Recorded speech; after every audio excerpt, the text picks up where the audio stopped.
Ok, muy bueno, muy buenos días, muy buenas tardes, muy buenas noches, donde quiera que usted nos encuentre. Este es el programa de la historia de las palabras.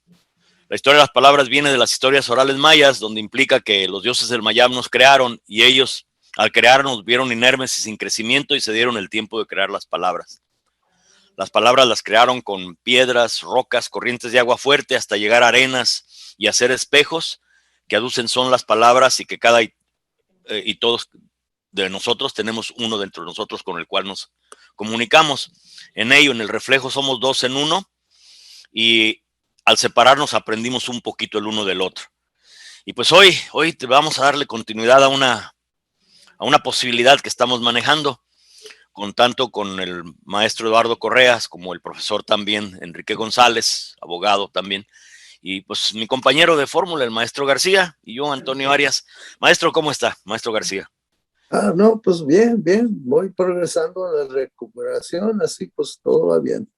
Ahora tengo que tener cuidado porque estoy, yo como eterno alumno, estoy rodeado de maestros. Maestro Eduardo, ¿cómo está? Un saludo cordial, Antonio, maestro García, Enrique González, muy buenos días. Maestro González, ¿cómo está usted?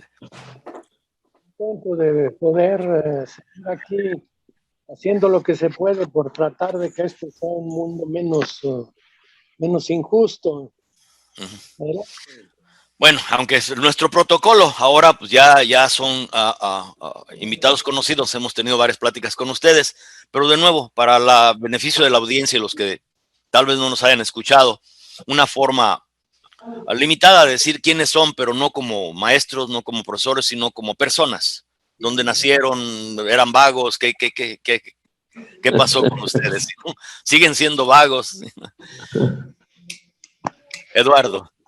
Gracias, Antonio. Yo me considero un chasqui.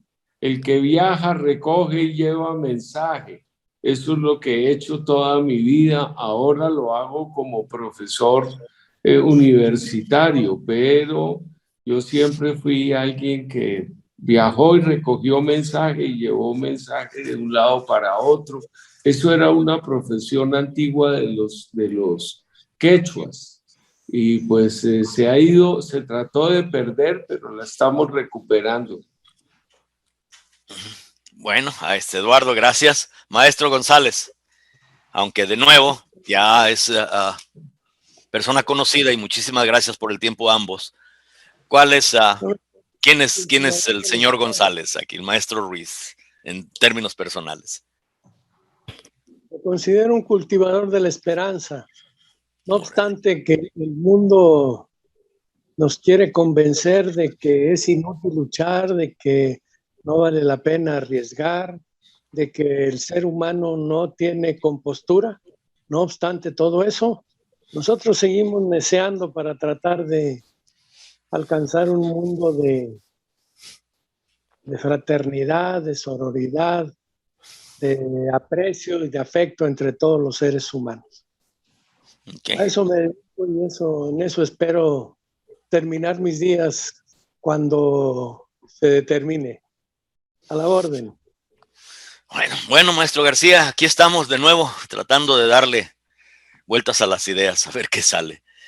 Vueltas a la idea y también seguir tratando de concretar estas ideas. Pues parece como me dijo el avatar budista ahí de un lado del templo budista, un lado de mi casa, cuando le dije que yo veía que el ser humano le venían desgracias de grandes proporciones y le decía y no escuchaba. Y luego me dice, no te van a escuchar, no te han querido escuchar, ni quieren escucharte, pero no decirlo es peor. Alguien tiene que tratar de alertar a la gente para que al menos esté un poco más informada cuando algo suceda y pueda lograr algo.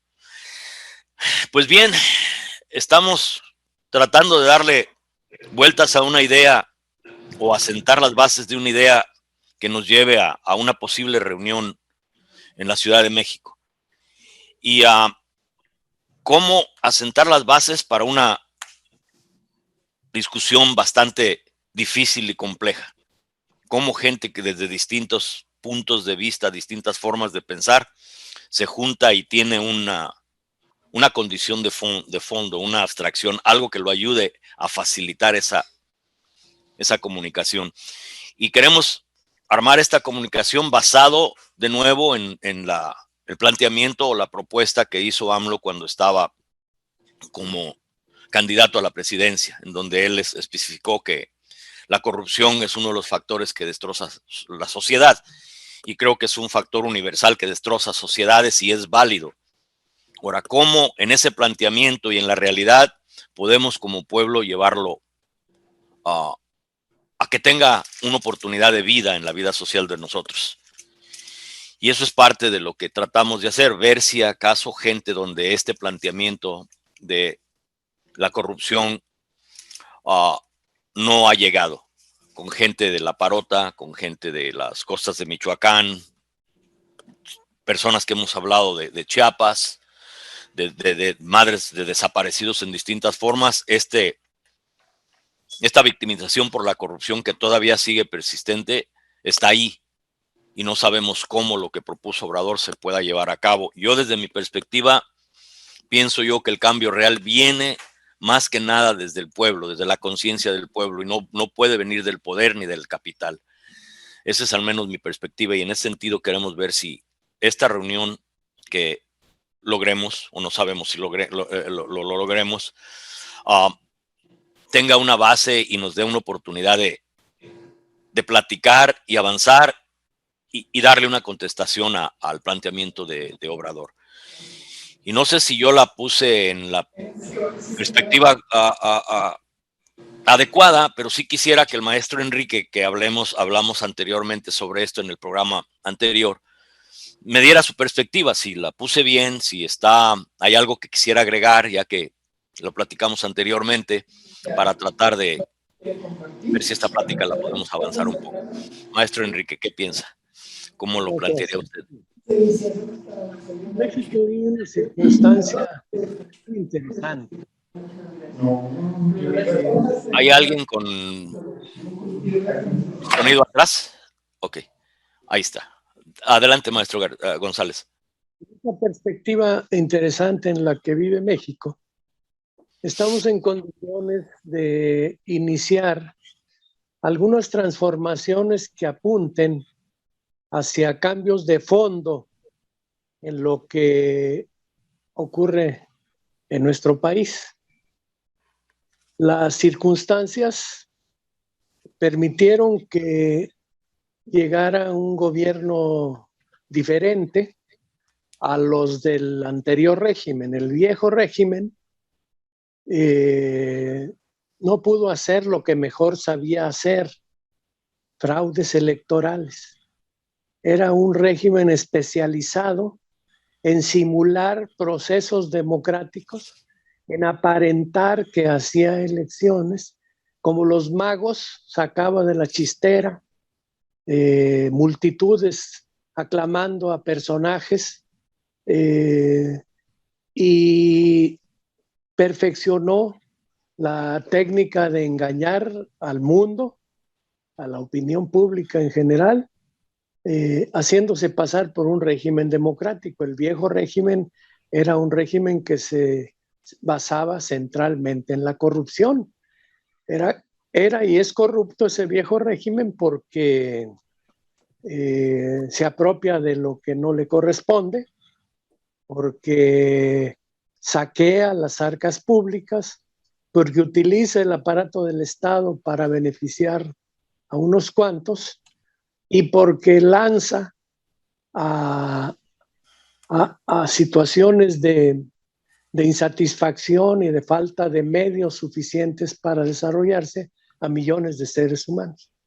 Ese viejo régimen fue derrotado en 2018 en una elección que abrió muchas esperanzas, que despertó muchas expectativas que estaban latentes en la sociedad mexicana. El escenario era favorable. Había un nuevo repunte en el progresismo latinoamericano, que había sufrido algunas derrotas, por cierto. Estuvo unos días preso Lula, Dilma fue destituida, el obispo paraguayo fue depuesto, en fin, había tenido problemas, pero repuntaba de nuevo el progresismo en América Latina y fue un buen momento para que México pudiera realizar una elección que trajo un gobierno distinto al del viejo régimen. ¿Qué tan distinto? Ahí está la clave del qué hacer para entender las circunstancias actuales. Hay que analizar en qué ha consistido el cambio real que se ha operado y saber si es suficiente para permitir abrir cauce a transformaciones profundas. Muchas esperanzas despertó ese cambio de gobierno. El pueblo de México se entregó entusiasta a un proyecto político que sus sostenedores llaman la Cuarta Transformación, aunque quien dijera que conoce a fondo los postulados teóricos, los programas prácticos, las políticas concretas en su totalidad de la Cuarta Transformación, yo le diría que nos lo haga saber, porque el resto, yo creo que a la inmensa mayoría de los mexicanos no tenemos claro en qué consiste la Cuarta Transformación, porque tiene cosas muy positivas como declarar que los militares no deben intervenir en cuestiones de seguridad pública y aprobar después que la Guardia Nacional, que es un organismo de seguridad pública, en teoría ciudadano, civil, sea controlado por el ejército. O sea, hay contradicciones que son muy severas y que no dejan claridad en torno a lo que realmente constituye la Cuarta Transformación. Pero indudablemente, no tengo ningún reparo en decirlo, indudablemente con todo y su imprecisión y su falta de claridad y de especificidad en la propuesta concreta, sí es un camino para tratar de sepultar de una vez por todas lo que fue el viejo régimen, que ahí está, por cierto, escondido, agazapado, como en una cueva oscura, esperando volver a tirar los zarpazos necesarios para recuperar lo que considera suyo, el poder en este país. Así que el cambio de 2018 es un cambio que se abre ruta, pero de ninguna manera ha sido suficiente lo realizado hasta hoy. Quienes nos hemos dedicado al tema de los derechos humanos sabemos muy bien que ahí prácticamente no hay cambios de fondo. Se creó una comisión de la verdad para los temas de crímenes históricos y hasta hoy, pues sus resultados, hay una expresión muy dura en política que dice, son pírricos, una victoria pírrica, ¿verdad? Pues sí, parecen mucho, pero en la vida real tienen poco significado. Entonces, en tales condiciones, en estas circunstancias, es válido que nosotros, que sí queremos un cambio profundo, que sí hemos luchado con lo poquito que hemos podido aportar cada uno de las y los mexicanos de buena fe y de intención de cambio real y verdadero. Con eso, nosotros tratemos de que se ensanchen las vías, de que no se queden en lo que hoy son, porque si así fuera, pues habría resultado un ejercicio histórico que tal vez fuera contraproducente. Nosotros ya tenemos experiencias. La Revolución Mexicana fue un movimiento, una verdadera hecatombe en el país. Acabó con una dictadura fuerte, fortísima, que era la dictadura de Porfirio Díaz, pero cuando se fue Porfirio Díaz, no se fue el porfiriato. Nosotros corremos el mismo riesgo. Se puede ir el PRI, se puede ir los partidos que representen al viejo régimen, pero el viejo régimen permanecer, porque ahí está apoderado de los instrumentos reales que dan hegemonía a un aparato, a un órgano del Estado. Las elecciones no cambiaron a los gerentes de los bancos, las elecciones no cambiaron a los mandos del ejército, las elecciones no cambiaron a la burocracia media del Estado, que es la que resuelve desde el punto de vista del poder todos los días, todos los asuntos de la nación. Eso no cambió con la elección. Eso apenas estaría empezando a ver cómo lo cambia el pueblo de México, cómo empieza a hacer lo necesario para modificar. No desdeño lo que se ha hecho hasta ahora. No soy enemigo de los 30 millones de personas que votaron. Yo también voté, por supuesto, por el nuevo gobierno. No, de ninguna manera. Voy con ellos, vamos con ellos. Ojalá vayamos todos los votantes y muchos más, el doble o el triple de los en 2018. Ojalá vayamos al cambio de fondo. Y es una buena oportunidad hablar de las banderas de lucha del actual gobierno. Es legítimo. El gobierno no ha sostenido posiciones ideológicas de izquierda clara. Y tiene sus razones, es válido, cada quien actúa como cree adecuado a sus visiones, a sus concepciones y a sus intereses. El gobierno actual no dice que quiere un cambio socialista, jamás ha usado ese término. No dice que va a ser la revolución, nunca ha usado ese término, pero sí nos dijo que está en contra de la corrupción. Y eso, en un país como México, que ha vivido ahogado en la corrupción, porque el viejo régimen es como la sangre que circula por las venas. La corrupción es como la sangre que circula por las venas del viejo régimen. Ellos están hechos de corrupción. Y si se acaba con la corrupción en este país, eso es revolucionario, señores. Eso sí constituye cambios profundos. Entonces es válido que nosotros, que hemos apoyado estas luchas, que no hemos regateado poner lo que nos toca poner cuando así se ofrece, pues digamos a quienes hoy están en los aparatos del Estado, que tomen en serio el tema de la corrupción. Y que si ellos verdaderamente, porque dicen son personas de buena fe, y yo creo en muchos de ellos, pero en muchos, conozco a muchos, muchísimos, a lo largo y ancho del país, y creo en muchos de ellos.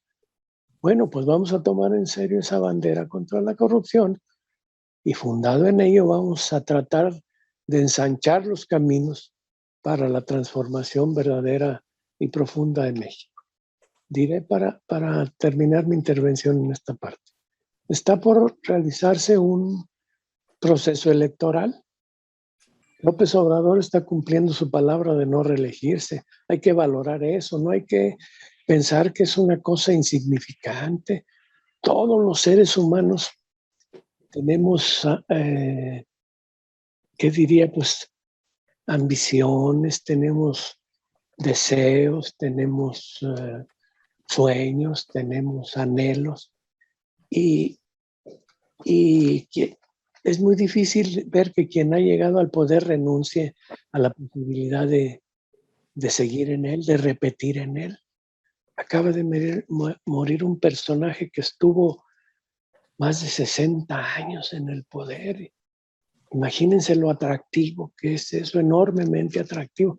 Entonces no hay que desdeñar el hecho de que López Obrador está cumpliendo con su afirmación de que no buscaría la reelección. Entonces es valioso eso en términos reales de política real en nuestro país. Bueno, está por darse un proceso de elección, y la elección va a ser determinante para abrir o no los cauces que comenzó a abrir este gobierno actual. A nosotros nos toca tratar de que sí sean abiertos esos cauces y que sí se avance en la verdadera transformación. Así es como yo veo la iniciativa que nació de nuestros amigos, de Antonio, el maestro García, para que, basados en la idea de que hay que hacer real la lucha contra la corrupción, verdadera, auténtica, pues tratemos de caminar en sentido positivo para México. Esa sería mi reflexión, amigos, a los tres amigos presentes.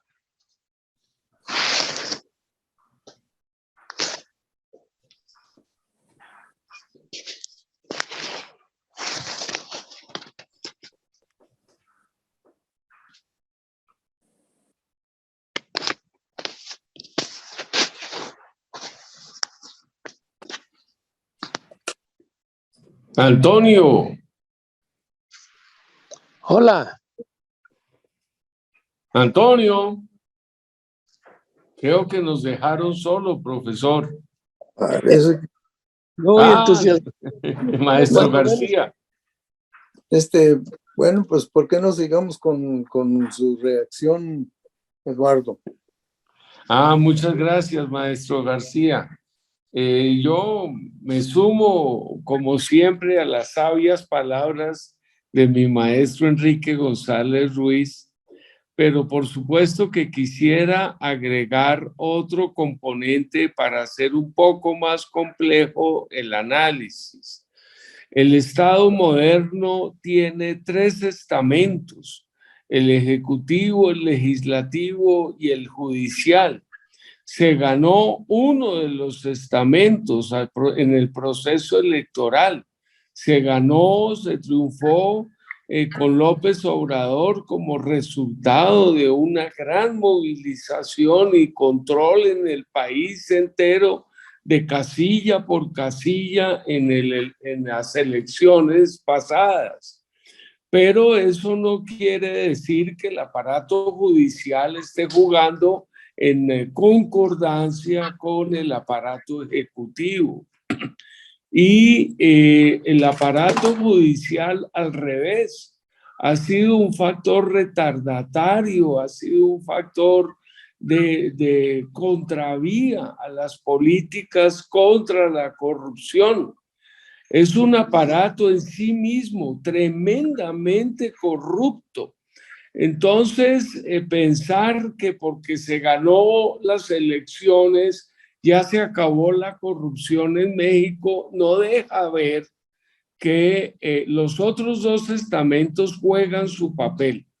En el Congreso, en el estamento legislativo, ha habido traiciones muy duras de la misma gente de Morena contra López Obrador. Entonces, aún en las elecciones que se hacen dentro del Congreso, los procesos de votación que se hacen en el Congreso, no siempre todos están a favor de López Obrador, y tratar de producir transformaciones ahí ha sido mucho más difícil de lo que se había previsto. Es decir, 2/3 partes del Estado mexicano siguen estando en manos de la corrupción. Y eso hace que se vuelva muy difícil una transformación de un día para otro. El pueblo juega papel, indudablemente el pueblo juega papel y tiene que jugar en lo pequeño y en lo grande. En lo pequeño frente a la ausencia de justicia que se sigue viendo frente a las cortes en el país, frente a las fiscalías que mantienen la impunidad frente a los crímenes reiterados que ocurren en todas partes del país. Y eso está por fuera del aparato ejecutivo. No es que López Obrador no quisiera que se hiciera investigación para poder descubrir qué pasa con estos 100.000 desaparecidos que hay en México, que es absolutamente aterrador. No es que López Obrador, pero eso está en manos del aparato judicial del país, y el aparato judicial es ineficiente, es corrupto. Está la tesis de Rita Segato, por ejemplo, que dice que las mujeres en Ciudad Juárez tienen doble condición de criminalidad. Por una parte está la criminalidad de conquista, que es una criminalidad que ocurre en todos los ámbitos de las conquistas. Cuando un ejército conquista otro país, viola a las mujeres del sector enemigo, mata a las mujeres del sector enemigo, produce matanzas generalizadas de la población y son hechos de conquista. Eso está pasando con la maquila en la frontera con México, donde las masacres tienen, o las desapariciones, tienen la función de construir terror y paralizar a la población para que no responda, para que no se sindicalice, porque es una lucha contra la sindicalización, y la maquila hoy está fundamentalmente en manos de mujeres. Entonces las aterrorizan para evitar que ellas vayan a tratar de sindicalizarse. Esa es una parte de la criminalidad. La otra parte de la criminalidad, por supuesto, tiene que ver con el machismo y la misoginia y el patriarcado. No cabe duda que cuando la mujer es la que llega con el salario, tiene mucho más poder dentro del hogar, exceptuando por un factor, la violencia física. Y ahí entonces ocurre otra clase de asesinato, es el asesinato intrafamiliar. Y las fiscalías no averiguan, no investigan y mantienen estos crímenes en la impunidad, porque es una manera de tapar la otra impunidad, la impunidad del asesinato por conquista. Entonces, unas muertas terminan por tapar las otras muertas, encubrir las otras muertas. Todo esto es la hipótesis que maneja Rita Segato sobre la desaparición y alta criminalidad que se vive en el norte de México, muy especialmente, pero que también está ocurriendo en el Estado de México, por ejemplo, en la gran población de Catepec, que es una población muy pobre, que está al norte de la Ciudad de México, y donde está una parte enorme de la fuerza trabajadora, también de mujeres, también en condición de maquila, porque es una zona altamente industrializada. Entonces se está repitiendo el mismo esquema. Echarle la culpa al gobierno de López Obrador de esta criminalidad, de estos asesinatos, pues hombre, eso es parte del juego que están haciendo aquí internamente en México las fuerzas más conservadoras que quisieran que el gobierno de López Obrador se acabara el día de mañana. Yo veo que el problema de esos asesinatos, de esa violencia, es mucho más complejo que simplemente una figura presidencial. Rebasa por completo a la figura presidencial, y hay que entender que este modelo que se ha implantado, que es de conquista sobre el territorio mexicano, es de recolonización del territorio mexicano, tiene ya 30 años de haberse implantado y hoy este modelo es más fuerte que nunca. Tratar de revertir eso ha sido el trabajo de López Obrador y digamos que hay sectores donde está moviéndose con precisión implacable. Yo reivindico particularmente la recuperación del petróleo para Pemex, para los mexicanos. Eso es particularmente importante, es una de las fuentes de aprovisionamiento de recursos para el gobierno de México, para el pueblo mexicano, y eso va a tener repercusiones muy positivas en los años venideros. Ahora no, ahora apenas está en proceso de hacer una recuperación de infraestructura petrolera, pero eso es muy importante y hace parte de la lucha de este presidente. Hay otros sectores que, insisto, están por fuera de la capacidad del presidente, particularmente el sector judicial, y es ahí donde golpea la criminalidad, es ahí donde se ve la desaparición, los asesinatos masivos que siguen ocurriendo en una parte y otra del territorio.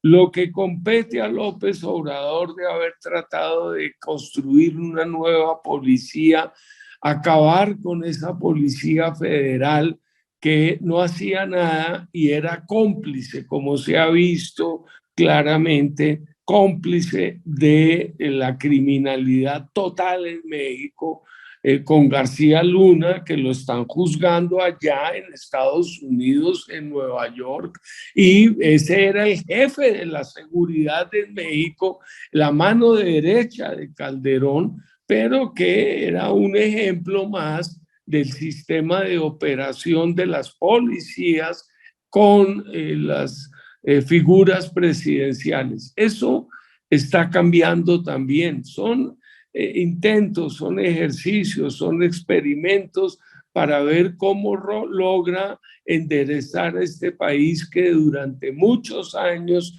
tuvo un Estado muy fuerte desde la Segunda Guerra Mundial hasta los 70 tuvo un Estado muy fuerte y ahora es un Estado corrupto, debilitado, que conviene, por supuesto, esa condición para poder hacer la penetración de conquista, recolonización, como la que han vivido todos nuestros países del Río Bravo hacia el sur. Muchas gracias. Antonio. Todavía se escapan. Antonio parece que no contesta. Bueno, yo voy a meter la cuchara aquí porque es interesante desde perspectiva acá en el norte ver estas situaciones y hablar. Y es importantísimo hablar con ustedes que están como decía Martí, en la panza del monstruo, porque nosotros estamos acá en otro monstruo. ¿Vale? Entonces, es para mí interesante ver las situaciones, las condiciones paralelas que tenemos aquí y allá, porque también acá hay ese juego de disque la democracia, las elecciones, y se trata de, por medio de, por ejemplo, los cursos de civismo en la preparación primaria, secundaria, etcétera, se indoctrina a una perspectiva a la política, y la política se reduce a la política electoral, pero la política es mucha más amplia que lo electoral. Claro que es importantísimo en el proceso político el subproceso electoral, porque existen estas otras componentes del sistema de poder, y hasta dentro del poder legislativo pues hay fracturas y hay quebrantamientos Entonces, vemos que es posible que 2 senadores acá en el norte impiden a la política del presidente electo. Entonces, es una situación compleja, complicada, que duró años para llegar a este punto de complejidad. Entonces, los intereses que sirven al gobierno no son del pueblo, sino de los que apoyan a los integrantes. Ahí está mejor, ya bajamos todas ¿Me escuchan? Estoy por teléfono. Parece en el equipo. Ok, ya pagaron el equipo. Okay. Lo bajamos todos los volumen porque parece que algo está fallando en el equipo. Pero este es parte del problema que estoy viendo yo, que tratamos de tener una conversación en donde le demos contestación al planteamiento de Obrador. Y vamos a tener gente con perspectivas muy diferentes, víctimas y distintas gentes, para tratar de ver de que en alguna forma su planteamiento, aunque es adecuado, no se está manifestando en la vida práctica de las personas. Y sí, ciertamente Obrador puso un planteamiento bastante válido. La corrupción sí es uno de los factores que destroza la sociedad y las sociedades. Y ese planteamiento lo están siguiendo en Honduras, lo están siguiendo, yo oigo palabras de admiración casi a nivel global, en España, en todos lados, a la propuesta de él. Pero nuestra realidad y la vida de comunidades que nosotros hemos documentado, simple y sencillamente no se manifiesta este planteamiento que hace él. ¿Cómo contestarle? ¿Cómo presentar que los problemas no se han resuelto ni se pueden resolver a través de un individuo? Y el individuo tiene que ser secundario al planteamiento que hizo él. Es decir, la corrupción y lo que él dijo como factor de destrucción social es válida. ¿Cómo le vamos a dar vida a nosotros socialmente como un compromiso social de todos? Sabiendo que las estructuras de poder simple y sencillamente están perdidas, están corruptas. No creo que la mejor expresión de Morena acerca de la democracia sea Mario Delgado y todos estos otros personajes que están ahí. Entonces, ¿cómo crear esta conversación y tener una base, una abstracción, un problema, ¿no?, que a todos nos guíe teniendo distintos reclamos? ¿Cómo lo hacemos? ¿Cómo iríamos esto? Ahorita ustedes dieron todas estas perspectivas, pero va a venir gente esperamos que logremos esto, y venga gente que pues les han robado sus tierras, les han matado a sus familiares, presidente municipal, al menos en una situación de Michoacán, corrieron a unos aguacateros y a los 6, 7 meses avaló la propiedad a otras personas. Todo este tipo de expresiones de corrupción. ¿Cómo vamos a exponer esto? Que la corrupción no es, o cambiar una sociedad no es cuestión de un individuo. Y el principio que él nos dio es válido.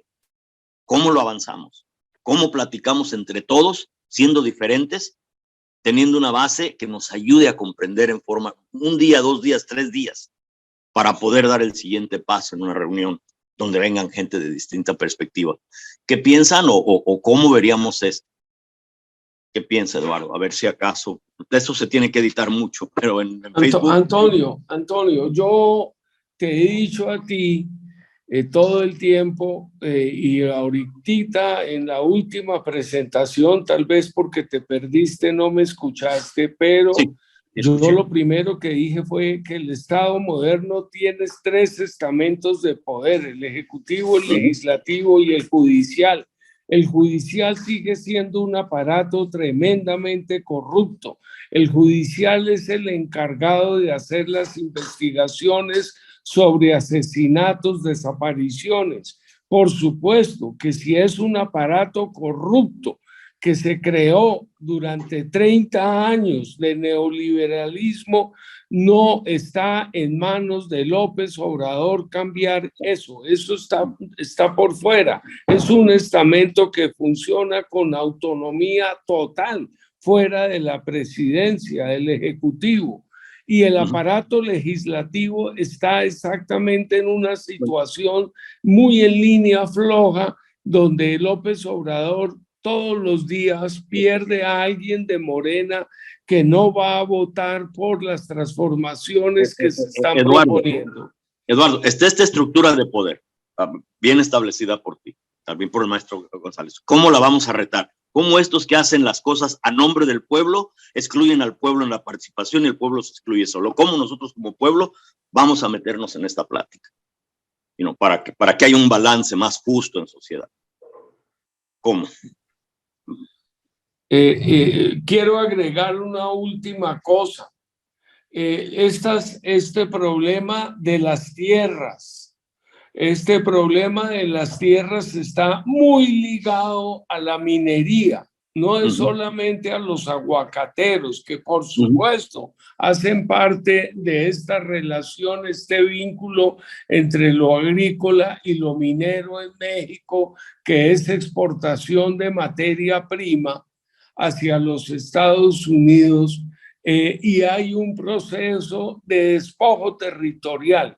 Es un despojo territorial en el que ya el 60% del territorio mexicano ha sido concesionado a la minería, y las mineras han comprado estas concesiones a $2.60 la hectárea.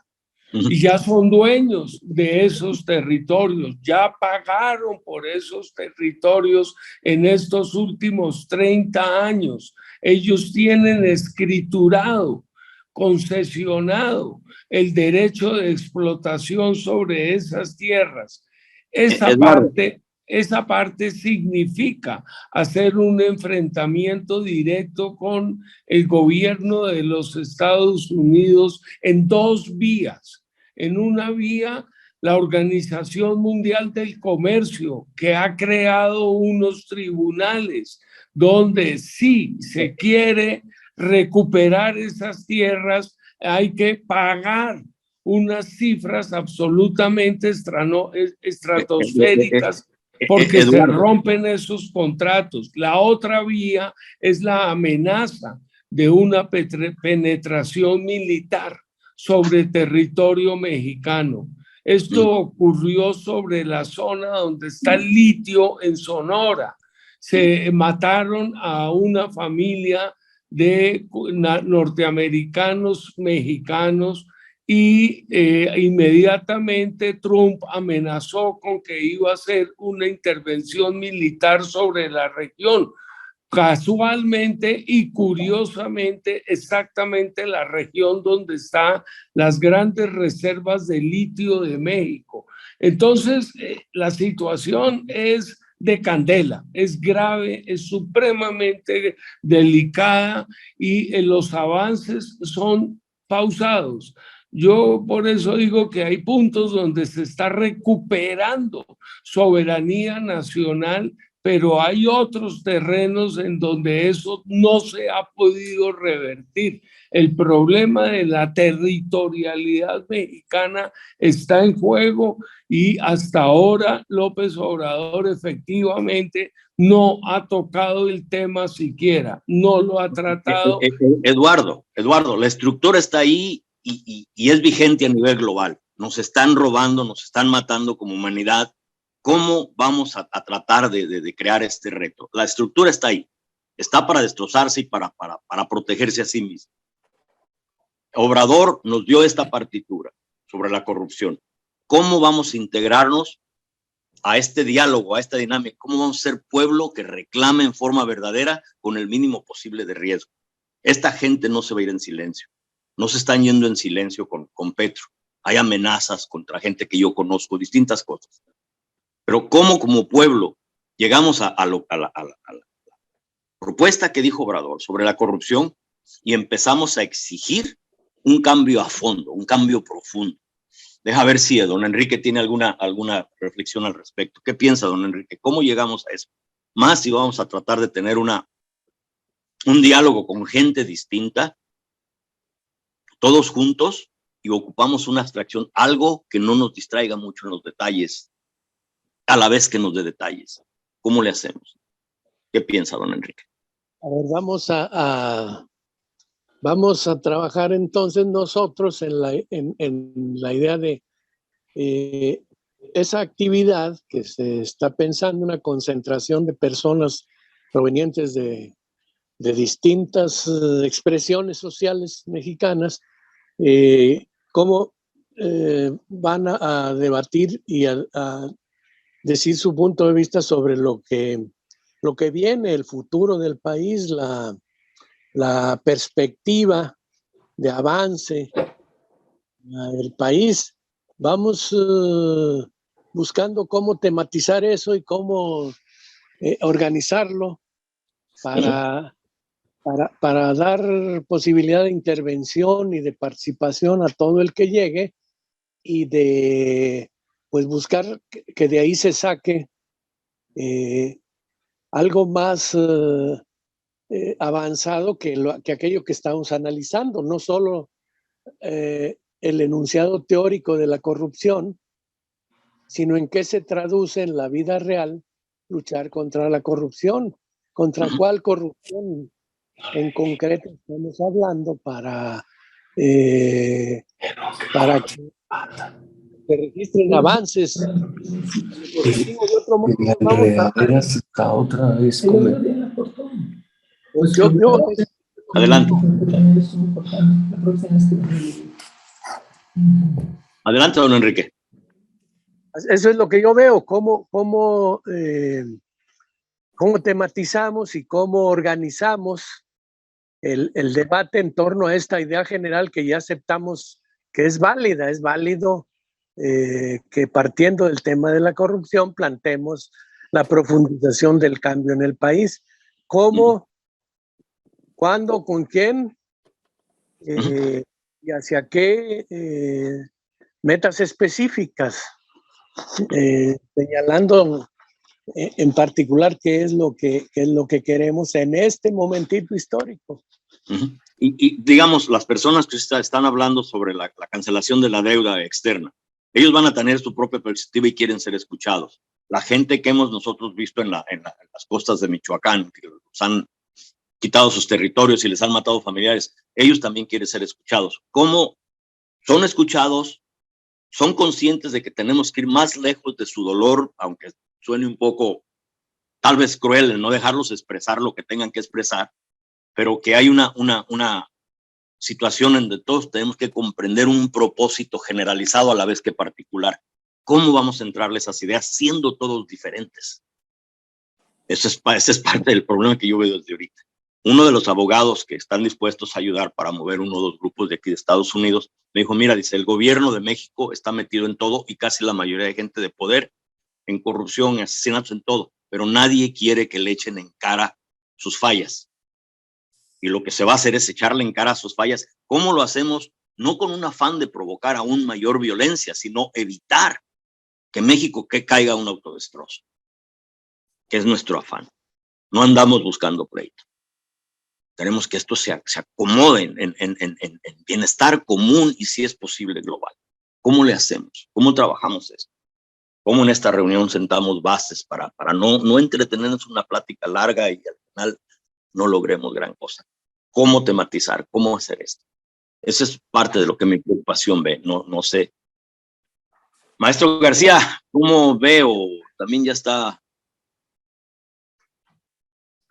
El maestro García parece que apagó su... Sí, aquí estoy. Está más apagué el video para acompañar a los otros dos compañeros. Pues parece que a lo mejor es la mejor forma de tener la serie de problemas, minimizar los que tenemos con esta transmisión. ¿Qué piensa de esto? ¿Sí ve mi preocupación o estoy viendo un ángulo que se debe de ver, pero estoy enfatizando mucho en él? No, va a ser clave otra vez porque hay...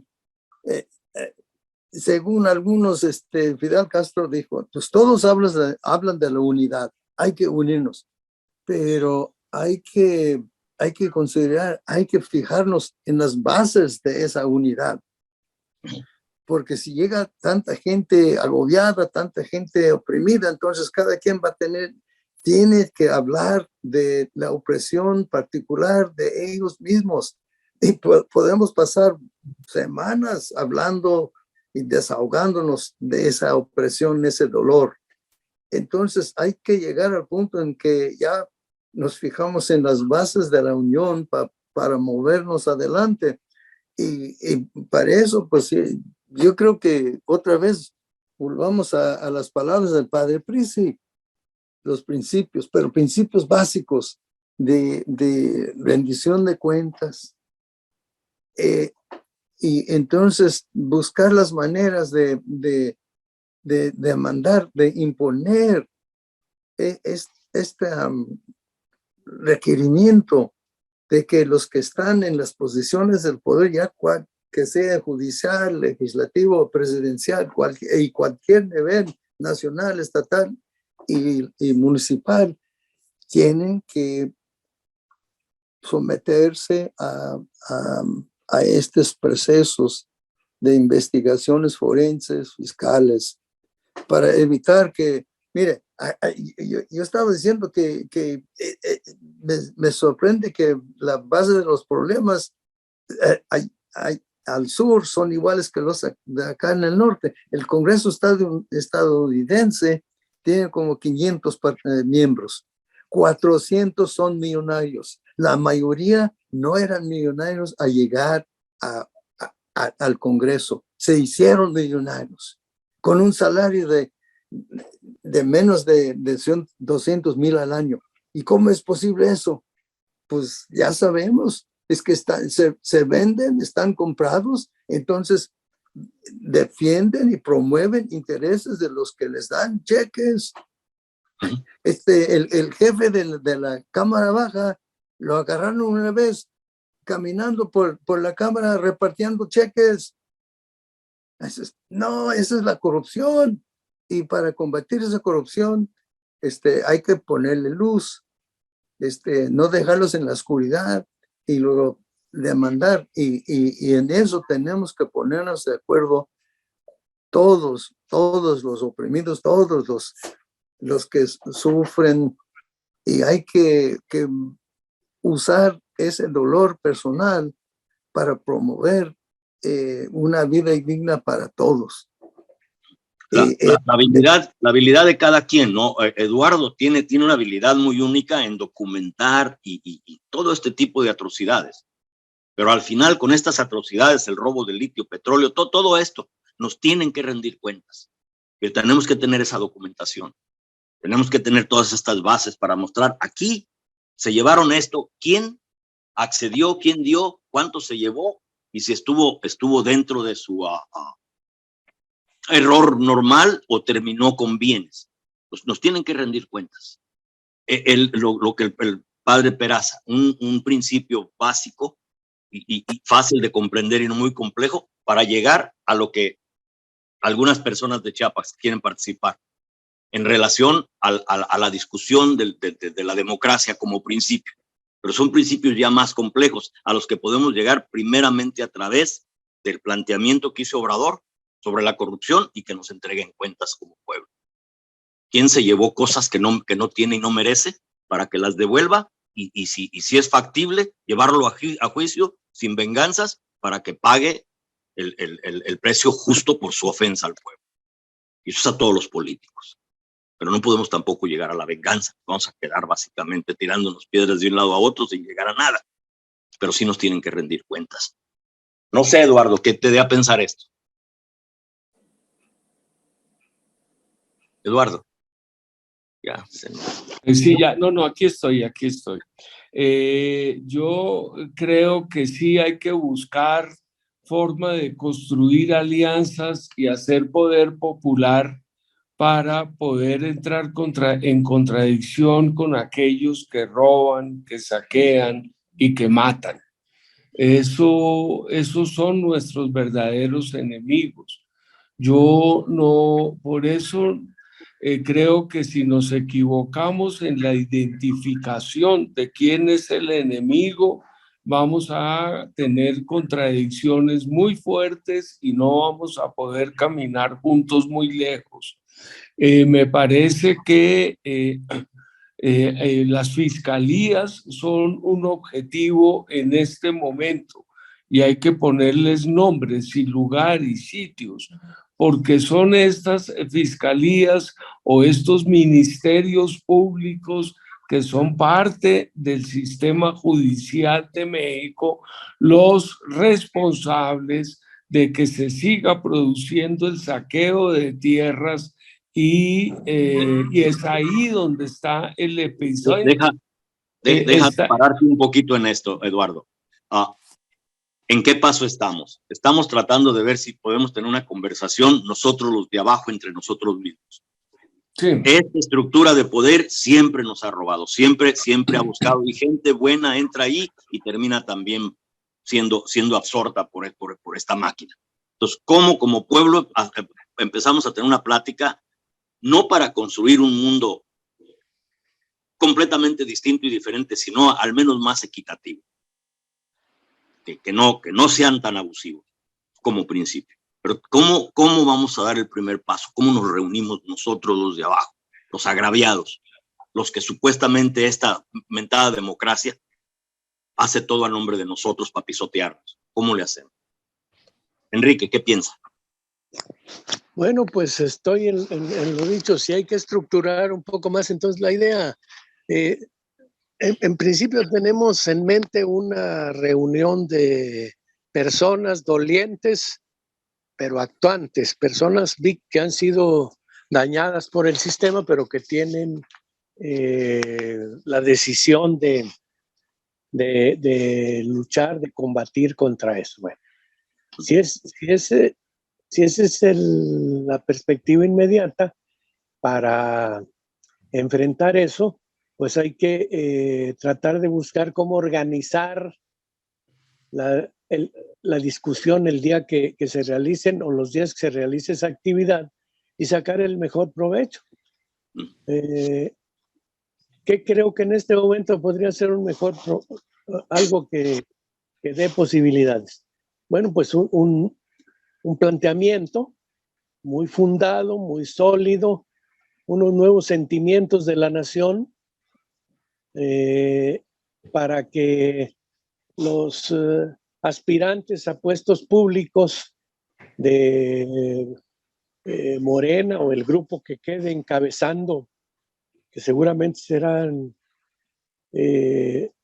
aquellos que los actuales decidan, pues seguramente vendrán, más claramente digo, pues vendrán de Morena, pues se comprometan con una serie de principios y con una serie de acciones que sean válidas desde nuestro punto de vista. Yo, por ejemplo,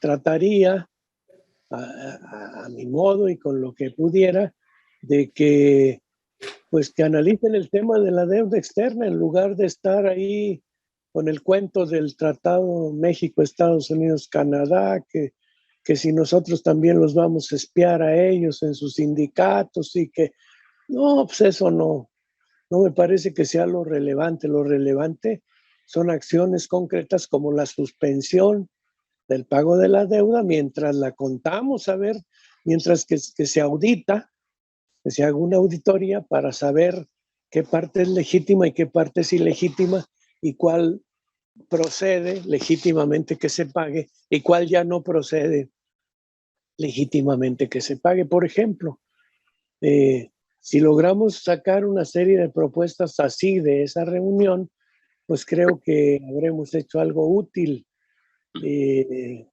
para los propósitos que estamos buscando. Así lo vería yo en este momentito. Enrique, yo creo que estos planteamientos generales con los cuales coincido contigo, pero son demasiado generales para que las madres que están buscando a sus hijos, sus hijas, desaparecidos y cavando fosas para poder descubrir dónde están sus hijos, sus hijas, no tiene empate posible un discurso de este estilo con la demanda de ellas, de que alguien en este país, de las autoridades de este país, se pellizque para colaborar en la búsqueda del encuentro de sus desaparecidos, funcione. Pero así como estoy de acuerdo que en el fondo de todo. Está el problema de la deuda externa, pero no se puede establecer un vínculo ni una relación de ese estilo para poder resolver el problema de la búsqueda de los desaparecidos. Tampoco me parece igualmente una abstracción seguir en la lógica de que todo es culpa de López Obrador. Yo ni comparto eso, ni creo que nos lleve para ninguna parte esa lógica. Yo lo que creo es que tenemos que entrar en el terreno del microscopio, es decir, entrar al mundo microsocial. Ellas saben quiénes son los jueces que están siguiendo estos casos.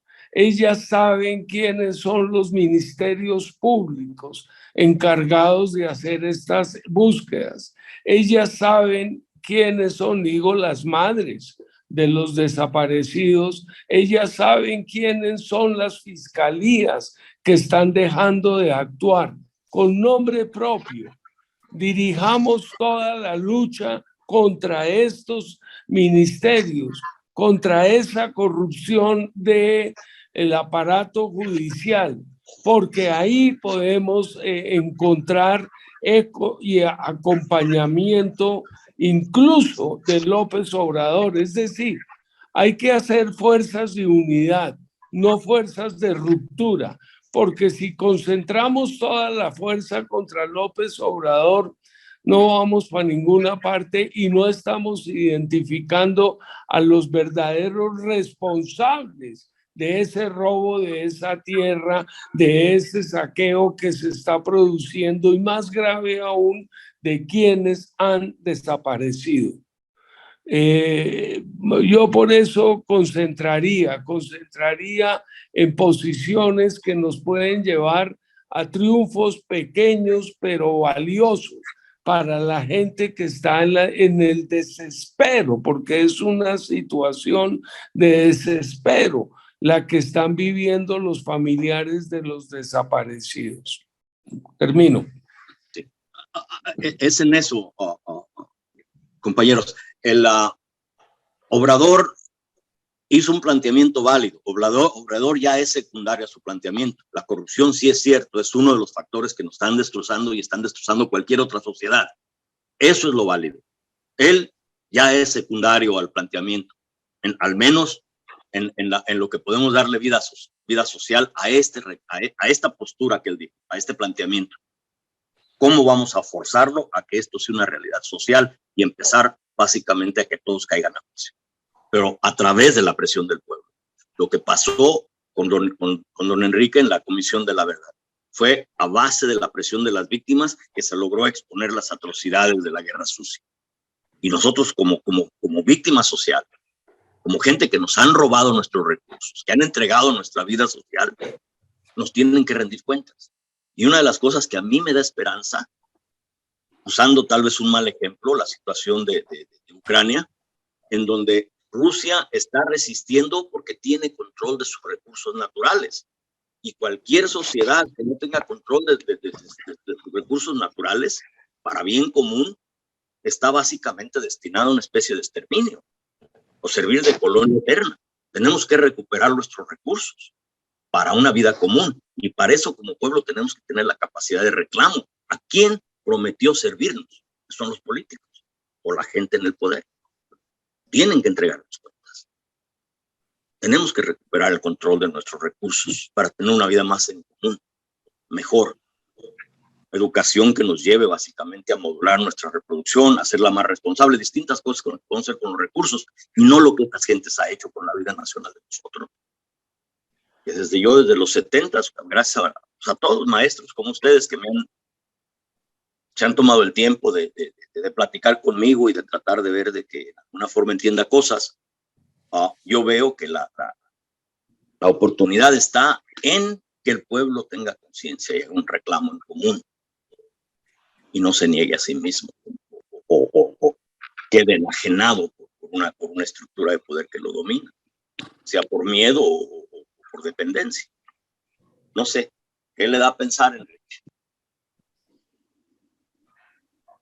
Pues yo creo que Eduardo está subrayando algo importante y que nos regresa casi al punto de donde comenzamos, Antonio, porque hablábamos del ícono y de la tendencia de buscar un salvador y parte de la situación en que nos encontramos es que hay mucha gente que vieron a esa elección del 18 como ya llegó El Salvador, y luego cuando siguen problemas, cuando hasta se hacen peores los problemas, pues ¿a quién le echan la culpa? Al que creían que era El Salvador. Entonces hay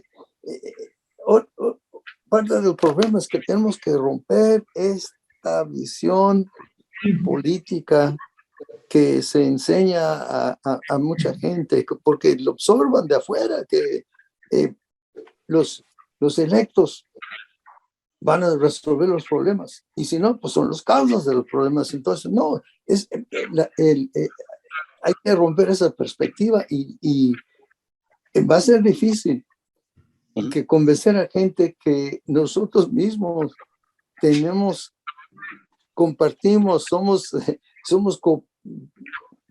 cooperamos, somos participantes en nuestra operación, en nuestro despojo. Entonces hay que cambiar la perspectiva y llegar al punto a donde podemos hacer y pararnos y gritar: no vamos a participar en nuestra propia opresión, de que vamos a buscar manera, y si no tenemos el plan concreto, está bien, hay que buscar la manera concreta de enfrentar a los poderes judiciales, legislativos y administrativos. El planteamiento de Obrador es válido y tiene muchísima validez. Pues, es lo principal, es lo más esencial, que la misma gente que lo idealiza, lo iconiza, vea que estamos validando lo que él propuso, cómo lo llevamos más lejos, cómo vamos más allá del icono a la verdad que nos entregó para convertirla en una realidad social, o al menos intentar convertirla en una realidad social y no quedarnos básicamente idolatrando a un individuo sin entender lo que nos entregó. Diga, Eduardo. No, yo, ¿qué opinas, Enrique? ¿Cómo hacemos? Pues lo veo, nos estamos atorando un poco. Nos estamos, a la hora de concretar, se nos está dificultando. En términos generales coincidimos en el análisis de la situación, pero ya en las tareas concretas pues nos estamos atorando. Yo me baso, es correcto, puede ser, es correcto lo que planteas. Veamos qué tipo de participantes, quiénes van a ser las personas que pensamos que van a comparecer y quiénes queremos que nos apoyen en esta tarea o que vayamos juntos con ellos, no que nos apoyen, sino también nosotros los apoyemos a ellos en esta tarea. Y entonces, pues ahí definir el qué muy concreto, pero hay que tener claro eso concreto, a dónde vamos, a dónde queremos llegar con lo que hagamos en concreto. Sí, hasta donde yo entiendo es una serie de compañeros que han sido agraviados por las circunstancias, por lo que está ocurriendo en el país. Pelear con Obrador, además de que a mi entender no sería válido, pero aunque teóricamente alguien considerara que lo fuera, pues ya sería incluso un poco, ¿qué digamos? Pues de salida, porque ¿cuánto le queda en el gobierno? En el gobierno real le puede quedar 2 años, un poquito menos de 2 años. Digo, en el gobierno formal. En el gobierno real, pues quién sabe, ya cuando empiece la campaña y anden los candidatos ahí, ya será otra la dinámica y ya será otra el peso de cada personaje. O sea,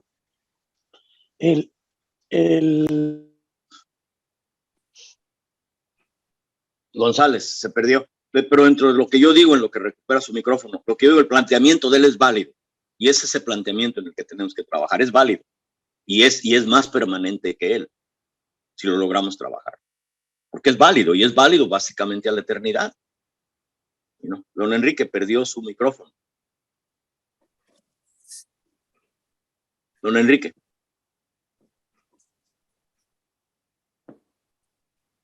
Bueno, Eduardo, Enrique perdió su micrófono. Usted también está con el micrófono apagado. Yo apago para que los ruidos de la casa no hagan interferencia ya.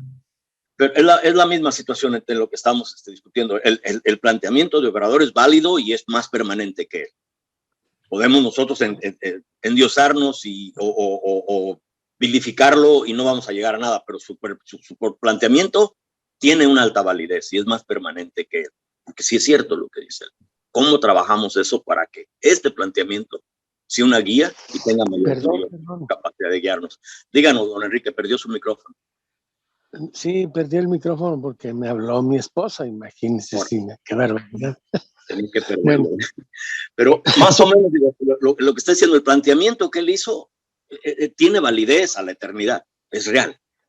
Entonces, ese es el valor que le tenemos que rescatar de él. Si seguimos idealizando su persona o vilificándola, pues simple y sencillamente va a tener un límite en el que no vamos a llegar a muy lejos o a pelearnos entre sí. No, pues eso sería el peor de los resultados del trabajo. No. En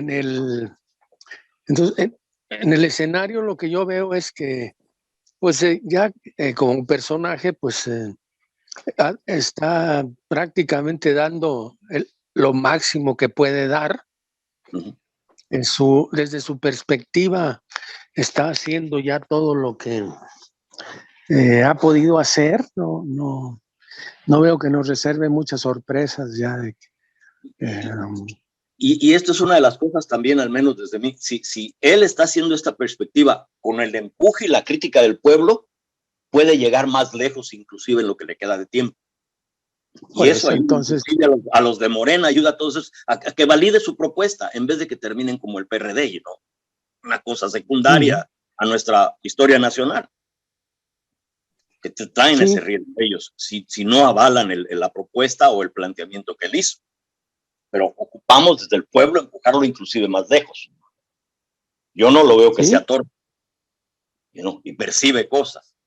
Pero también tiene, igual que cualquier otro ser humano, su ego, distintas como nosotros, como cualquier otro.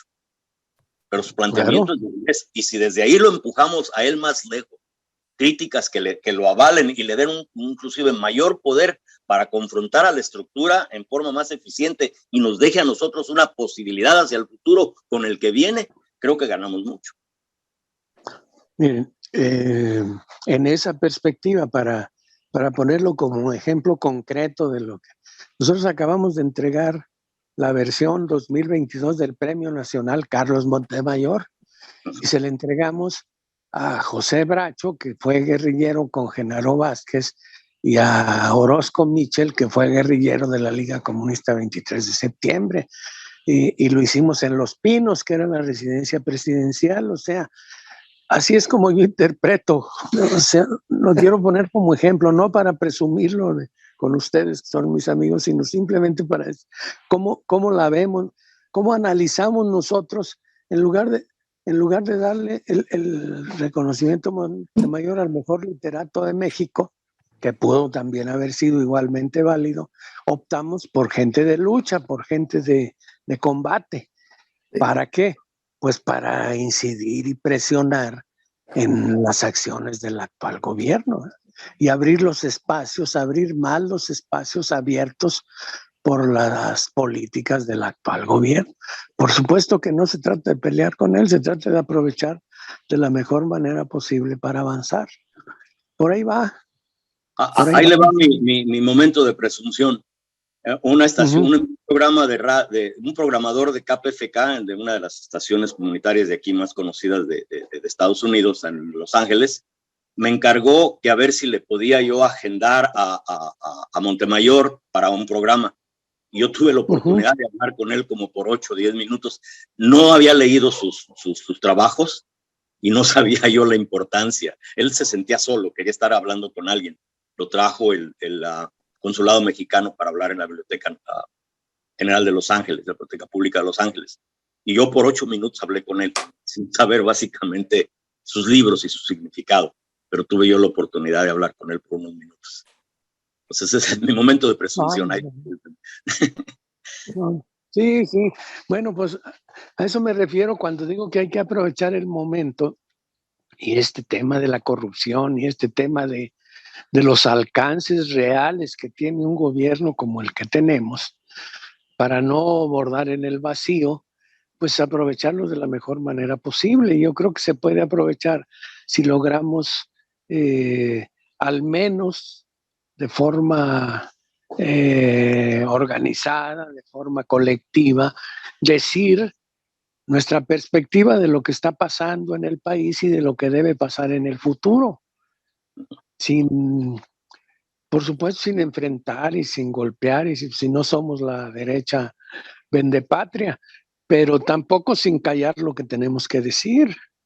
Si Esta es también una de las cosas que a mí se me figura que si no hacer algo nosotros o cualquier otro, en donde lo que llevó a Obrador al poder cuando estaba la gente con una desesperación que tal vez llegáramos a casi una guerra campal, más que una confrontación social a escala máxima. Si la gente se desespera, va a tener que haber una condición muy, muy represiva para contener esta desesperación si Obrador falla o su perspectiva está limitada y vuelven todos a las andadas. Nos va a llevar a un destrozo. Y yo como humanista, como gente que no busca la violencia, sino soluciones, quisiera yo que esto se hiciera con la esperanza de evitar una confrontación al futuro entre nosotros mismos, la desesperación a la que la ambición de unos cuantos nos puede llevar. Bueno, pues ahí está el terreno real. Los acontecimientos pues ya no dependerán de nosotros, dependerán de las correlaciones de fuerza que se organicen en la sociedad y las propuestas que convenza a más personas, pero sí nosotros tenemos que decir lo nuestro y yo creo que eso sigue siendo válido, ¿no? Así es como yo veo nuestra tarea en este momentito. Sí. Al menos lo que usted propone es que ahorita, viendo ya esto, escribir algo para darle un poquito más de posibilidad y lucidez a esto que estamos hablando. De forma ya más, llevarlo con alguien más y presentárselo para que provocar la discusión y ver si en ese sentido todos empezamos a coincidir en una forma de platicar, que no nos lleve a una plática eterna, sino que tengamos una base, un planteamiento que nos ayude a conversar, porque todos queremos ser escuchados. Yo también quiero ser escuchado. Yo me imagino que las víctimas aún más, las víctimas directas, los que han perdido familiares, terrenos, los que los han corrido sus tierras, las madres que han perdido hijos o esposos. Entonces todos quieren ser escuchados, pero ¿cómo vamos a crear una conversación en donde se dé oportunidad a que digan lo que tengan que decir, pero no también tengamos una conversación que nos lleve a aliviar el problema de fondo o la causa de su dolor? Bueno, eso es parte del riesgo. No, yo creo que tenemos claro nuestros alcances y eso. Hagamos la parte que nos toca y eso es lo que poquito, no contribuye uno en mucho, pero pues lo que haga al menos tendrá valor para nosotros, nos dará la tranquilidad de conciencia que necesitamos para decir que no nos hemos quedado mudos ante las circunstancias o no hemos caído en la complicidad con la injusticia, ¿no?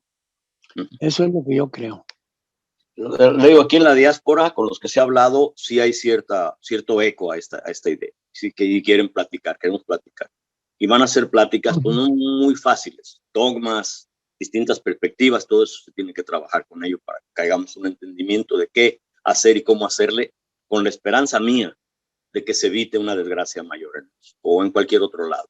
Que esta perspectiva, este planteamiento de Obrador ayude también a otras sociedades a limpiar su situación y haya gobiernos más dedicados al servicio de la sociedad en vez de servirse de ella como han hecho eternamente. Muy bien. Eduardo, ¿qué te va a concluir?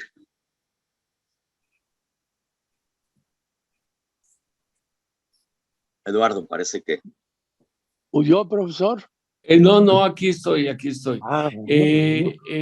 Se me olvida que hay que prender el micrófono otra vez y sigo hablando. Oye, no, yo creo que nosotros tenemos que comenzar a vislumbrar algo tan puntual como eso que tú estás mencionando, una, una situación de encuentro de, de buscadoras, ojalá en Los Pinos, donde se logre visibilizar la congoja de estas familias, la desesperación de estas familias, que tenga mucho más impacto que lo que se ha logrado puntualmente en alguna prensa sobre tantas personas desaparecidas en el territorio mexicano. Y entonces hacemos un trabajo muy concreto, muy particular, y que pueda tener impacto. Yo pues, estoy de acuerdo contigo que si hacemos el enfrentamiento total con López Obrador, pues simplemente nos pasamos a la derecha, porque hoy el gobierno de López Obrador está siendo muy atacado por la derecha, diciéndole no sirve, nada de lo que usted hace sirve, es una mentira, usted sigue matando gente en este país y es culpa suya. Y entonces nosotros sí hacemos una movilización de cualquier índole, donde simplemente vayamos a hacer gritos en contra de López Obrador, pues nos vamos a colocar en la postura de toda la derecha nacional, de los de la gente de Romo, de tantos que han construido organización y han desarrollado movimientos. Desde que llegó López Obrador, le montaron carpas en el Zócalo donde no había nadie, pero le montaron 300 carpas en protesta permanente y no se iban a mover de ahí hasta que él renunciara. Yo creo que estoy de acuerdo contigo, no es que uno deje de decir las fallas que haya tenido este gobierno, pero concentremos en otro tipo de acción posible y comencemos pensando nosotros aquí en voz alta qué tipo de acción se puede desarrollar y veamos a ver si somos capaces de convocar y la gente que enriquezca, que proponga más, que proponga otros caminos concretos, viables, específicos, de qué hacemos para trabajar el tema muy particularmente, no de todos los problemas de México, el problema de la desaparición forzada, que es extraordinariamente grave en el México de hoy. No más. Creo que ahorita lo más es de que Obrador puso este planteamiento, esta tesis, de la corrupción como factor de destrucción social. ¿Cómo nosotros nos vamos a reunir para en forma organizada y coherente presentar nuestro propio argumento, nuestra antitesis? Y es la reunión que se propone, buscar reunirnos para tener una plática en donde logremos elaborar un argumento que contraponga a esta tesis de él en cuanto a la realidad vigente. Él puso la tesis, nosotros vamos a tratar de trabajar la antitesis, y la síntesis es esperar que haya una posibilidad de equidad social. Ojalá y logremos llegar a la síntesis y ver los nuevos problemas que surgen con ese proceso. Pero ahorita creo que es contestarle en forma bien argumentada, reunirnos eso a su tesis. ¿Cómo nos reunimos para tratar de tirar el argumento que sea coherente, que la gente lo vea y piense que sí tenemos una razón y es válida y forzosamente nos tiene que llevar a un cambio social, pero más a fondo. No con estos elementos, no con estas no con estas personas políticas, estos entes políticos que nos han llevado a esta situación. Ver que las instituciones se salven, pero se limpien de toda esta gente. Porque las instituciones nos han costado sangre para perderlas por esta gente. No sé, ese es, creo yo, que el paso a seguir. Una reunión donde agarremos una cierta coherencia o intentemos agarrar coherencia para construir nuestro argumento, nuestra antítesis a lo que él propone. Sí, la corrupción, estamos de acuerdo, es uno de los factores que nos están destrozando y están destrozando otras sociedades. Pero aquí están estas situaciones que se tienen que resolver. Esta es una antítesis. En la práctica, en la vida común de muchas gentes, esto aún no llega y queremos que llegue. Y aquí está toda esta argumentación que presentamos. Esa es la reunión a la que espero logremos llegar. ¿O qué piensa en forma rápida, don Enrique? Pues adelante, vamos. Adelante. Yo creo que ya nos hemos escuchado bastante y está claro que algo hay que hacer y que por ahí se puede empezar, ¿no? No es descartable ni tampoco se contradice con otras actividades. Por ejemplo, esta idea de hacer algo en Los Pinos también me parece muy interesante. Yo podría tratar de que no hicieran, que prestaran ahí el lugar. Y hay que empezarlo a hacer desde ahora porque hay mucha demanda. Creo, don Enrique, que eso sería después de que tengamos un argumento ya bien fundamentado, una cosa que sentamos que es coherente para presentarla en forma pública y sepamos y podamos presentarla y defenderla. Pues sería después, ya en una cosa tan pública como eso, ya presentarnos ya bien fundamentados. A ver, yo otra vez me preocupan las abstracciones. El problema de la corrupción en general. Sí, eso es una de las políticas que lanzó López Obrador y como en todas sus políticas hay claros oscuros. La lucha contra los agronitrogenados tiene en la cárcel a un poco de gente. La pelea al interior de Pemex tiene un poco de gente metida en la cárcel. Pero los territorios de los wixárikas siguen estando en juego en manos de las mineras y eso ahí no se ha tocado. La gran cantidad de gente que está en procesos para que aparezcan sus desaparecidos son demasiados y eso no se ha tocado.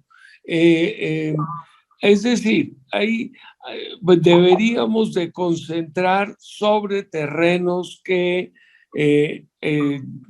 podamos de alguna manera especificar, porque no somos el país, no somos ni tenemos capacidad de convocar a toda la nación en este primer momento. Quizás si lográramos un hecho importante con respecto a los desaparecidos, tengamos influencia en otros sectores y podamos apuntar con la mira a otros quehaceres más altos, más generales, más profundos, pero tenemos que tener éxito en un primer momento, en un lugar, en un tema, para que esto tenga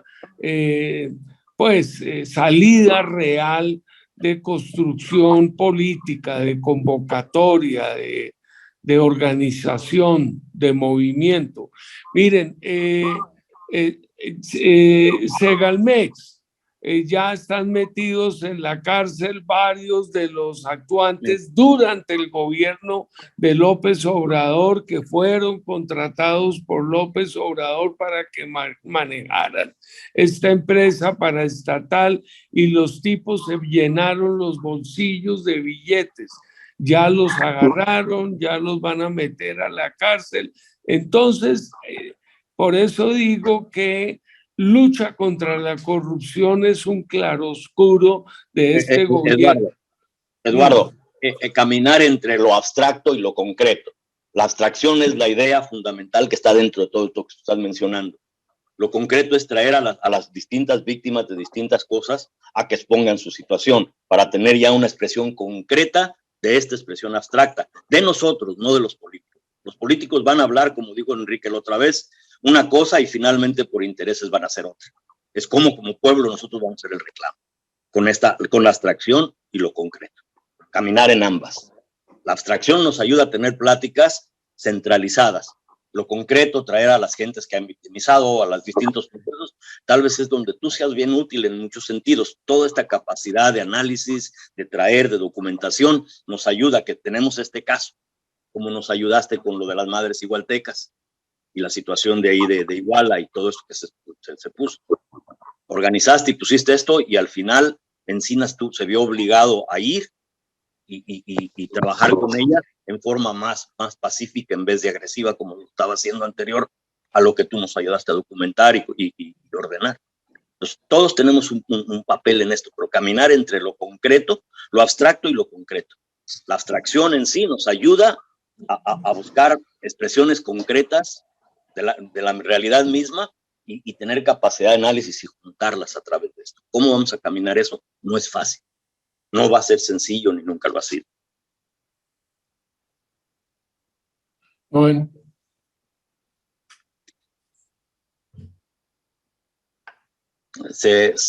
No dijo ya nada Eduardo, maestro Enrique, ¿qué piensa de eso? Para tratar de... No, pues yo digo que sí tenemos muy claro el nivel de la abstracción, lo manejamos bien, no nos hemos perdido. Nos está faltando el momento de la concreción, exactamente, el cómo, el qué lo tenemos bien preciso, el cómo todavía no lo tenemos bien preciso, entonces trabajemos. Ahí vamos caminando. Dígame. Ahí vamos caminando. A ver, maestro García, usted que ahora está muy de incógnito ahorita. No, pues igual de incógnito, soy solidario de los que apagaron sus videos, hombre. No. Yo soy el único que no ve. Pues viendo esta plática y considerando los varios elementos y puntos de la plática, pues yo creo que si en menos de 3 horas, 4 personas nos atoramos, ¿te imaginas a invitar a más gente y platicar por 2 o 3 días? Híjole, ¿cómo saldríamos? Por eso Enrique hizo una pregunta en primer momento y es ¿a quiénes invitaríamos? ¿Quiénes sería la audiencia? Porque eso nos marca ruta sobre los temas que ellos van a formular. Y yo insisto, si se van a invitar a las mujeres, a las madres de los desaparecidos, desaparecidas, eso nos plantea una ruta, nos concreta una ruta que se puede seguir. Pero si vamos a invitar a los que están perdiendo sus tierras, junto con ellas va a ser un poco más complejo y más diverso y más atorante las soluciones que se planteen. Y si invitamos a los que saben que se está perdiendo la propiedad nacional y son capaces de visualizar esa pérdida de lo nacional, los puertos, aeropuertos, carreteras, empresas que se han perdido en procesos de privatización, pues ahí vamos a tener otras demandas, otras exigencias y no vamos a lograr que las madres que estén presentes entiendan qué demonios está haciendo los académicos que son capaces de ver todo el despojo que ha ocurrido en el territorio mexicano. Y si traemos a los economistas que nos van a hablar sobre el pago de la deuda externa, por Dios, más difícil va a ser todavía poder desatorar un proyecto conjunto de quehaceres, va a ser mucho más difícil. Entonces, pensemos realmente quiénes van a ser nuestras audiencias de convocatoria y trabajemos sobre eso. Okay. Parece que lo que el maestro Enrique dijo en forma inicial, tratar de, después de esto, buscar la forma de asentar la situación temática, de más o menos cuál es la base de nuestra conversación. Hay gente de distintas personas que ya están dispuestas a participar, que han hablado con nosotros. Y les puedo yo mandar las listas y ver para que vean las gentes que de un modo u otro dicen, nosotros queremos ser escuchados. Una persona dijo directamente, mira, dice, si algo nos pasa, nosotros ya estamos muertos en vida. Nos han quitado terrenos, nos han quitado familiares, estamos viviendo en condiciones bien deprimentes, desesperados, y nadie nos escucha. Estamos dispuestos a ser escuchados, tomar el riesgo que sea por ser escuchados. Entonces, ver todo esto, pero como don Enrique sugirió, cómo vamos primeramente después de esta plática a darle una forma un poquito más a las bases de la conversación, para que esta conversación al menos le cambie densidad. No deje de que la gente que le han matado a un familiar o le han despojado terrenos busque se exprese y tenga un tiempo para expresarse, pero también cuál es la condición de fondo, cuál es la abstracción de fondo, cuál es la contestación a la propuesta de Obrador sobre la corrupción para que sea una realidad social. Entonces, eso es parte de lo que creo, don Enrique, entendí que dijo. Después de esto hay que tratar de empezar a buscar cómo crear esa conversación entre varios. ¿O le entendí mal, don Enrique? No, es así, exactamente así, pues para tratar de avanzar en lo concretito, para no... nos vamos a volver a reunir y ya no repitamos lo que dijimos hoy, demos por visto el tema y avancemos. Con vista a los demás, ya no a nosotros. Cómo traer a la conversación a otras gentes que van a ser muy diferentes, como lo está marcando Eduardo. Bueno, pudiera ser, y entonces, pero ya no repetirnos, sino avanzar. Bien, pues dejen ver que parece que hay crisis por donde quiera que estoy metido. Que la ciudad llegó a hacer inspección ahí donde trabajo y hay tengo yo que tengo que ocultar y cositas así de mi trabajo. ¿Cómo despediría esto, don Enrique? ¿Cómo le diría a la audiencia que pues no sabemos cuánta tengamos y esto se va editado al programa de radio? Lo único que sabemos muy bien es que no vamos a quitar el dedo del renglón. Eso sí está claro. Las actividades próximas que realicemos irán en la misma dirección de buscar cómo incidimos para que los cambios en este país sean verdaderos y no se queden en el mundo de la esperanza o la desesperanza y la desilusión. Gracias, Eduardo. Buenas tardes a todos y a todos. Eduardo. Se le olvidó otra vez apagar el botón, apretar el botón. ¿Por qué no nos mandas por correo, Antonio, quiénes podrían ser los participantes y de qué movimientos son, por favor? Sí, y va a ir creciendo conforme se invite gente o gente que nos dé apoyo económico. Ellos van a tener también sus propios temas. Es por eso lo de don Enrique, crear una base para que la conversación pues no se extienda tanto y trabajemos tanto lo concreto como lo abstracto. Muy bien. Bien difícil, pero mando las personas con las que he hablado y están pues dispuestos a ser escuchados en su desesperación. Maestro García. No, pues como siempre, darles las gracias a los que se juntaron con nosotros hoy para compartir sus experiencias, sus conocimientos, su sabiduría.